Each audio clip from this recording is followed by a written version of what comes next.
सबसे प्रीतिपूर्वक व्यवहार करें, सबसे जो है मिलनसार प्रवृत्ति रखें। हाँ?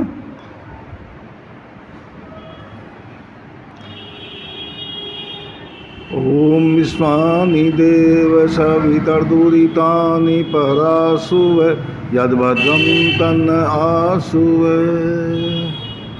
ईश्वर उपासना का पहला ही मंत्र है और महर्षि दयानंद को ये मंत्र बहुत प्यारा भी था। वे ज़्यादातर इसी मंत्र का जो है प्रयोग करते थे, ऐसा सुना है।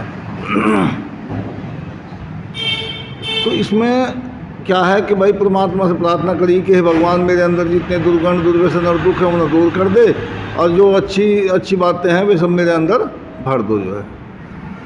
तो अब ये हम सब प्रार्थना तो कर रहे और हम सब रोजाना आर्य समाज में आ रहे, लेकिन जब तक वही बात है मैनपाल जी की, हम अपने आप को जब तक हम अपने आप को आर्य नहीं बनाने के हमारा प्रभाव नहीं पड़ेगा। महर्षि दयानंद भी एक बार ऐसा बताते हैं कि बहुत की ही मीटिंग चल रही थी, उनका पे एक प्रोग्राम दे रहे थे वे और स्पीच दे रहे थे, जनता बैठी हुई थी। तो जैसे ही वे स्पीच दे रहे थे तो जनता उठ के चल दी। तो जनता उठ के चल दी तो उन्होंने सोचा ये जनता का दोष नहीं है, ये दोष मेरा है। और क्योंकि मैं अपनी वाणी में मेरा तब बढ़ा हुआ अभी नहीं है कि मैं इस जनता को जमा सकूं, इन्हें रोक सकूं, इनको अपनी बात समझा सकूं।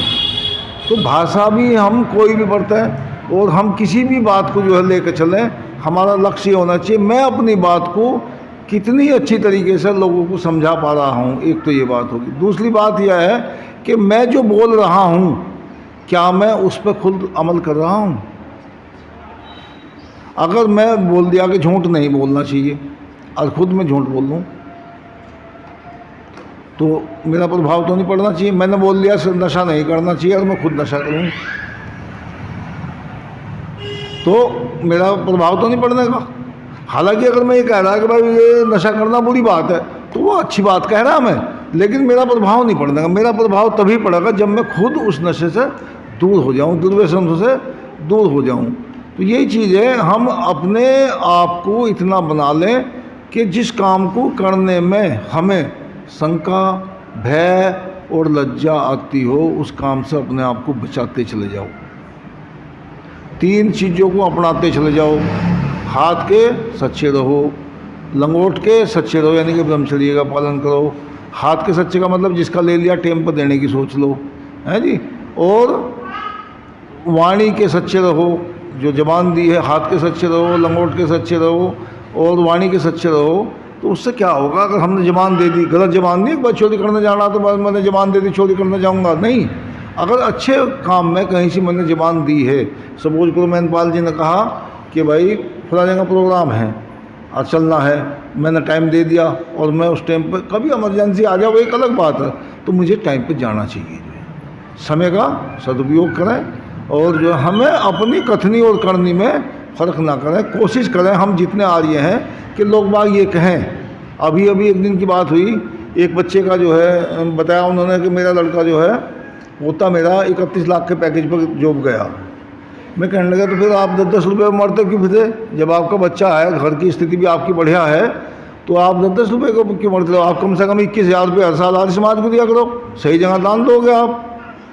तो उसने एक बात कही कि आर्य समाज तो सब ढोंगी है।